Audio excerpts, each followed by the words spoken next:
এই তো শীত চলে যাচ্ছে আর শীতকালীন সবজি খাবো না তা কি হয়। আজকে এখানে বিভিন্ন ধরনের আইটেমের তরকারি দিয়ে আমি আজকে সবজি রান্না করছি। এখানে অনেক ধরনের সবজি আছে আর এভাবে তো সবজি রান্না করলে খেতে অসম্ভব ভালো লাগে, রুটি পরোটা সাদা ভাত আমার কাছে তো খুবই ভালো লাগে। তাই আজকে আমি এখানে সবজি রান্না করছি, এই যে সাথে আমি গাজরও দিছি। আর এই সবজিটা আমি কিভাবে রান্না করছি আপনাদের সাথে আজকে আমি শেয়ার করব। চলুন দেখা যাক আমি কিভাবে সবজিটা রান্না করছি। আসসালামু আলাইকুম, আশা করি সবাই ভালো আছেন, অনেক অনেক ভালো আছেন। আর এই যে দেখেন এখানে আমি সবজি রান্না করার জন্য সব ধরনের সবজিটা আমি কেটে নিছি। এখানে মূলা, গাজর, তারপরে শালগম, আরও আছে বেগুন টেগুন, এগুলো আলাদা রাখছি। আর এগুলো আমি একটু ভাপিয়ে নিছি, ভাপিয়ে আমি একটু তেলে ভেজে নিব। আর এই তরকারিগুলো যদি একটু তেলে ভেজে নেওয়া যায় তাহলে তো অসম্ভব লাগে। আর এখানে আছে যে যেই নরম তরকারিগুলো আছে ওগুলো আমি সুন্দর করে কেটে রাখছি, কাঁচামরিচ পেঁয়াজও এখানে আমি যে কুচায় রাখছি। আর দিব এখানে আমি একটু পাতাকপি, এই যে ফুলকপিটা ছিল না তাই ফুলকপিটা দিতে পারি নাই, পাতাকপি দিব, বেগুন, টমেটো, তারপর আছে শসা, আর এখানে মূলা টুলা সব কিছু আছে। আর সব কিছু আমি এখন সুন্দর করে আমি তেলে ভেজে নিব, ভেজে তারপর আমি সব ধরনের মশলাগুলো দিয়ে দিব। আর আজকে এই সবজিটা আমি রান্না করে বাগার দিব, কারণ আমাদের এখানে আমরা সবজি বাগার দেই পরে। আগে অল্প একটু তেল দিয়ে সব ধরনের মশলাটা বসাই দেই, তারপর সিদ্ধ হয়ে গেলে আমরা এটা বাগার দিয়ে নিই।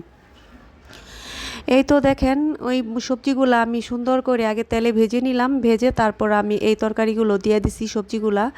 সবজিগুলা দিয়ে আমি সুন্দর করে ভেজে তারপর আমি এক এক করে সব ধরনের মশলাগুলো অ্যাড করব। এখানে আদা রসুন বাটা, জিরা বাটা, হলুদ মরিচের গুঁড়া, লবণ, কাঁচামরিচ, আর সব পাতাকপিগুলাও দিয়ে দিচ্ছি। দিয়ে আমি সুন্দর করে নেড়ে চেড়ে তারপর আমি একটু পানি দিয়ে দিব। আর এইভাবে শীতকালে সবজি রান্না করলে তো খেতে অসম্ভব ভালো লাগে, আমার কাছে তো খুবই ভালো লাগে। আমি এই তরকারিটা 2 দিন যাবৎ ফ্রিজে রেখে আমি খাই, আমার কাছে সবজিটা অসম্ভব ভালো লাগে। কার কার কাছে ভালো লাগে প্লিজ জানাবেন। আর আমার কাছে তো খুবই ভালো লাগে। এই যে দেখেন আমি সুন্দর করে এখানে কষিয়ে তারপর আমি একটু পানি দিয়ে দিব, কারণ আমার হাফ সিদ্ধ প্রায় হয়ে গেছে। আমি বেশি পরিমাণে পানি দিব না, আর সবজিতে তো বেশি একটা ঝোল রাখলে ভালো লাগে না। এই কারণে আমি অল্প পরিমাণে পানি দিয়ে দিব আর সুন্দর করে আমি তো কষিয়ে নিচ্ছি। এই তো দেখেন আমি এখানে এই যে পানি দিয়ে দিছি, পানি দিয়ে নেড়ে চেড়ে তারপর আমি ঢাকনা করে দিব। আর গাজর দিছি, গাজর দিলে তো আরও বেশি ভালো লাগে। আর এখানে একটু চিনি ব্যবহার করছি, অল্প একটু পরিমাণে চিনি ব্যবহার করছি, কারণ পাশে এক আপু আছে, ওই আপু আমাকে বলছিল একটু চিনি দিয়ে দাও, দিলে সবজি খেতে আরও বেশি ভালো লাগে, তাই একটু দিয়ে দিচ্ছি, দেখি কেমন হয়। আর এই ভিডিওটা ছিল 2-3 দিন আগের ভিডিও, এই ভিডিওটা আপনাদের সাথে শেয়ার করা হয় নাই, আজকে আমি এই ভিডিওটা আপনাদের সাথে শেয়ার করলাম। আর খেয়েছি যেদিন সেদিন তো অসম্ভব মজা হয়েছিল, তরকারিটা কি বলবো, আমার কাছে তো খুবই ভালো হয়েছিল। মনে হয় একটু চিনি দেওয়ার কারণে মনে হয় ভালো হয়েছিল নাকি, আল্লাহ ভালো জানে। এই তো দেখেন তরকারিটা প্রায় আমার সিদ্ধ হয়ে গেছে, এখন আমি সাইডে নামিয়ে নিব, নামিয়ে তারপর আমি এখানে বাগার দিয়ে দিব। আর সবজির বাগারটাই হচ্ছে মেন, বাগারটা আপনি যেভাবে দিবেন সুন্দর করে তাহলে সবজিটা খেতে তো আরও বেশি ভালো লাগবে। অনেক মানুষ অনেক ধরনের সবজি রান্না করেন, আমরাও সবজি রান্না করি, আমি এভাবে রান্না করি, আমি নিজের মতো করে রান্না করি। এই তো আমার ফ্রিজে ধনিয়া পাতা ছিল, আমি আগেই অনেকগুলো ধনিয়া পাতা বের করে দিয়ে দিলাম, এখন আমি বাগার দিয়ে নিব। আর বাগার দেওয়া হইলেই তারপর মনে করেন আমার সবজিটা রান্না কমপ্লিট। এই তো দেখেন আমি বাগারের জন্য এখানে একটু তেজপাতা, গরম মশলা দিয়ে দিব, আর এখন কুচানো পেঁয়াজ আর রসুন বেশি করে দিয়ে দিব, দিয়ে তারপর আমি বাগার দিব,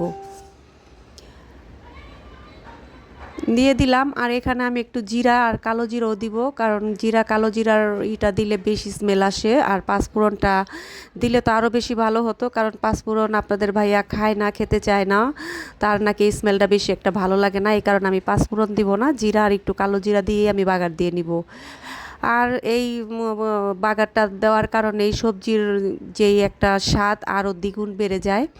এই যে দেখেন পেঁয়াজটা আমার প্রায় ভাজা ভাজা হয়ে গেছে, এখন আমি একটু এই যে জিরা আর কালো জিরাটা দিয়ে দিলাম, দিয়ে এখন নেড়ে চেড়ে তারপর আমি তরকারির ভিতরে আমি ঢেলে দিব।